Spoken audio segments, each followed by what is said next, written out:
Welcome to episode 21 of the Motorcar Marketing Podcast. I'm Ashley Myers with motorcarmarketing.com. In this episode's main segment, I'm going to be talking with Glenn Pasch from PCG Digital Marketing. We're going to be talking about leadership in automotive dealerships. He also offers up some great tips for nearly every position at an auto dealership. So this episode has something for everyone. So stay tuned for that. If you find this episode valuable, please help us out by giving us a review in iTunes or leaving a comment on YouTube or retweeting the podcast on Twitter or liking it on Facebook.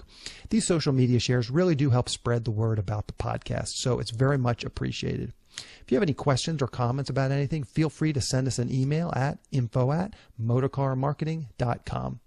I want to improve this podcast, so some honest, constructive feedback is always appreciated. A couple of quick notes. Any website or links that I mentioned in the podcast can be found on the website in the show notes. I also publish a transcript with every episode in case you'd rather read the show or look at something later on. You'll find all the podcast show notes at www.motorcarmarketing.com/podcasts and look for episode 21. We recently put together a great free guide for car dealers called the Quick Start Auto Dealer Marketing Guide. You can get it by going to motorcarmarketing.com/guide. It's completely free. You just put in your email address and the lessons will be emailed to you over the course of the next few days. We've tried to concentrate on the high leverage things you can do with each marketing channel so you can get the maximum results in the shortest amount of time. We'll be adding more lessons to this guide in the future, but to start out, we'll show you how to increase your ROI and sell more cars on Craigslist, how to quickly set up a Google pay-per-click campaign, how to begin generating leads from local search engine optimization, and how to effectively use email marketing to generate leads and correspond with your past customers. Again, this guide is completely free. Just go to motorcarmarketing.com/guide. So now let's get into the main segment. Today I'm talking with Glenn Pasch from PCG Digital Marketing. Here is the interview. Welcome, Glenn, to the Motorcar Marketing Podcast. I really appreciate you coming on the show. Thanks so much for having me. I'm looking forward to it. So I wonder if, to start out, I wonder if you could give us a quick overview of your career and how you got into the automotive industry. Interesting. A long time ago, I was an actor for a while and worked in hospitality, and then moved into working with a company that did customer service. Phone calls, customer service, call centers. And then my brother Brian started PCG Digital Marketing. He moved into doing, starting with SEO, and one of the verticals happened to be automotive. So I came to join him. He asked me to join the company because he's really good at, selling and marketing, and I'm better at operations and training of people. So it was a good match. And so automotive became just a vertical that happened where there was a need. And we seemed to fill it, and we found our niche. And so probably about, I would say 85% of our client base is automotive dealers throughout the U.S., Canada, and now we're branching out into Mexico and Europe. Okay, great. So where did leadership come into that? I originally found you through an article that you wrote about leadership in car dealerships. How did that kind of play into this? Well, one of my skills, it seemed from the beginning, I always ended up running teams, coaching and mentoring people. In transition between a couple jobs, I became an executive coach. So I really was working with people on their struggles of how to run a team, how to be an effective coach, how to get through to people, and helping them and coach them to set a better example for their team and actually understand what the difference between a leader and a manager was. Mm-hmm. So let's kind of dig into car dealerships specifically. What are some of the biggest leadership problems you see in car dealerships? Just a couple, Twofold. One is, I think there still is an arena of do what I say, not what I do. So you have sometimes it's all about numbers, which are very, very important. But what I don't see is a consistency from a leader of how things should happen. It seems week 1 of a month, we do things certain ways. Week 2 and 3, we tend to follow more of our processes. And then week 4, it's let's just hit our numbers. So I think there's the consistency, accountability, playing favorites. We can go down any one of those roads.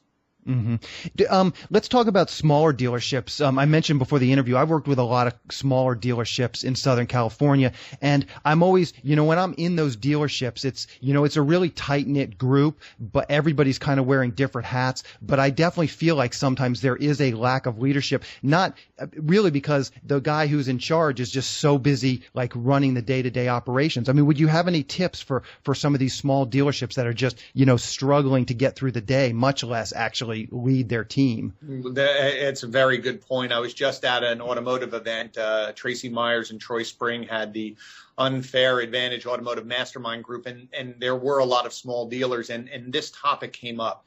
And we started talking about it, the idea of a $10 an hour job versus a $100 job. Meaning, where should someone spend their time? And your point is correct. A lot of times we're wearing multiple hats. We're just all trying to get jobs done.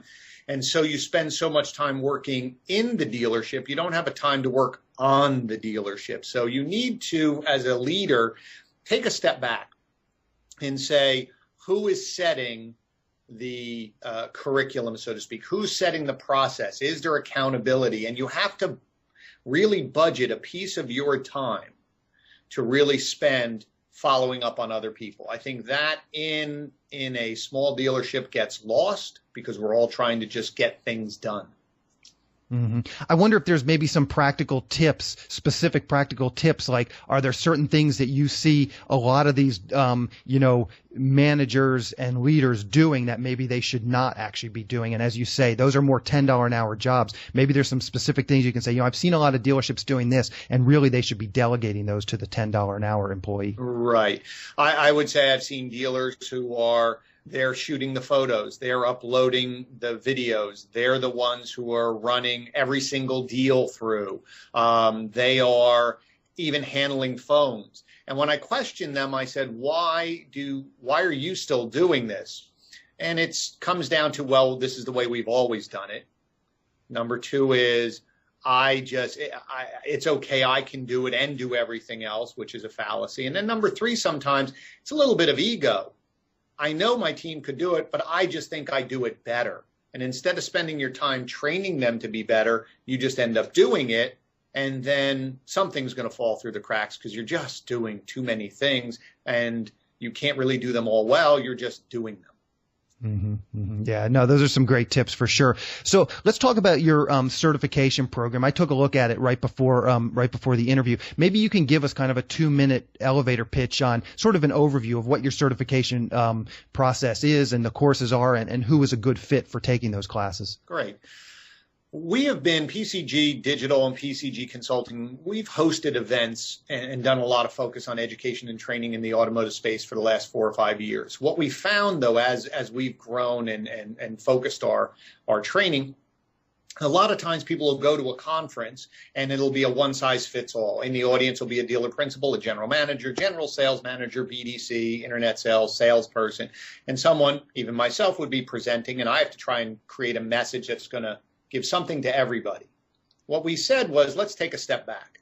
In terms of digital marketing, where most dealerships are spending almost half of their marketing budget on digital, does everybody know their role? So what we did was we split it up. We created classes for dealer principal, general manager.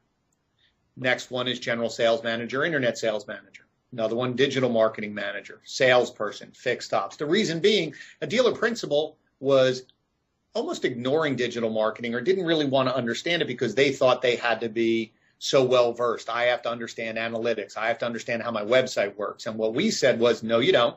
That's your marketing manager's job. This is how you hold them accountable. Here's the 2 things that you need to focus on. And it's become a big relief for the attendees to finally say, one, I'm sitting with dealer principals and general managers, so they're all my own colleagues. I can feel comfortable. And number 2 is someone's talking to me at a level that's all I need to worry about. And it was very, very refreshing. So we have these classes every month here in New Jersey. We are bringing them around the U.S. In November. We're going to be up in Seattle. Next year, we'll be moving them into doing some in Texas.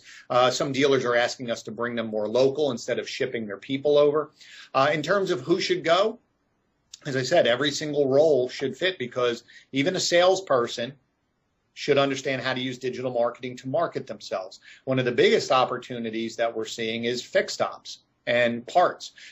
I polled dealers, and probably on a low side, let's call it half of the revenue of a dealership is coming from the back of the house, so to speak, but yet maybe only 20% of their marketing's there. So teaching them how to market those services online is going to be really beneficial, and getting that fixed ops manager, parts manager involved and give them some education, I think it's going to really supercharge a dealership in 2015. Mm-hmm. So what does it mean? You call it a certification program. What does that actually mean? They go through a test. Some people at the end of the weekend or the end of the 3-day session, they don't pass the test, so they don't get certified. What does the certification actually involve? Well, it's twofold. One is the classes are small, so you only have 15 people. So it's very customized to getting your questions answered, very hands-on. Here's how it applies to your dealership. Once you come through those 2 days, excuse me, you have a list of things that you're going to do. The following 2 months, we have follow-up webinars. Are you doing what you said you were going to do? Where are your problems? Where our difference is it's not just here's your video, here's your certificate. It's really about implementation. 2 or 3 months afterwards, then we'll give them a test. And then they have to pass that test with a good percentage of it being correct for them to say, yes, I understand. But more importantly, it's how they've been using it. What are your results from this? How has this impacted your business versus I just saw a video or I went to a class and here's my certificate. Thank you very much. And nobody knows if it actually made a difference to you. Mm-hmm, mm-hmm. Do you recommend, I mean, I know as someone who's in the digital marketing space, things change. Is this something that a person should go to year after year just to get the latest and the greatest, changes in their specific field? So digital marketing is certainly going to change over the course of the next year, 2 years, 3 years. Absolutely. I think that, excuse me, the book that this is based on, Brian's book, Mastering Automotive Digital Marketing, attendees get that, but they also have access to the PDF online version because everything updates. For instance, when we printed the book, literally out selling the book, everyone's loving the book, and a month later Google goes, no more Google authorship. So now we have to go back into the book and edit. The key about these classes are because they're live, they're not videotaped and in a can somewhere, is that this next round of classes we can address this. So every time someone comes, it's the most current, up-to-date, based on what we feel. So yes, some people will be coming back. We've been very blessed that the people who have gone through the classes, probably 40% of them immediately sign up some more of their staff to come to the next round of classes. So they're seeing value. But You're right, everything changes all the time. So regardless, coming to our education, there's so many other great conferences and great educators. The key is 2015 really has to be about dealers educating themselves on what's going on because you're spending so much of your money. The key is, do you know what your vendors are doing? How do I hold them accountable? And more importantly, how do I get more return out of the marketing dollars I'm spending? Mm-hmm.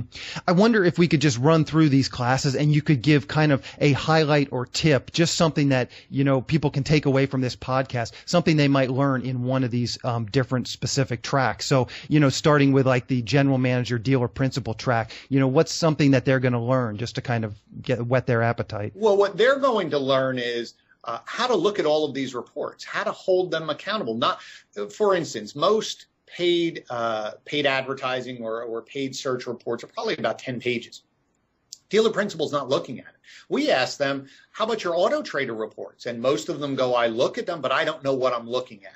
So for Dealer Principal General Manager, it's how to sift through some of those metrics. What are the most important metrics that you need to look at? But more importantly, what are the right questions to ask your team so that they can get you the information so you can make decisions to run your business? That's Dealer Principal General Manager. Now, General Sales Manager, Internet Sales Manager, those are the people who are handling leads.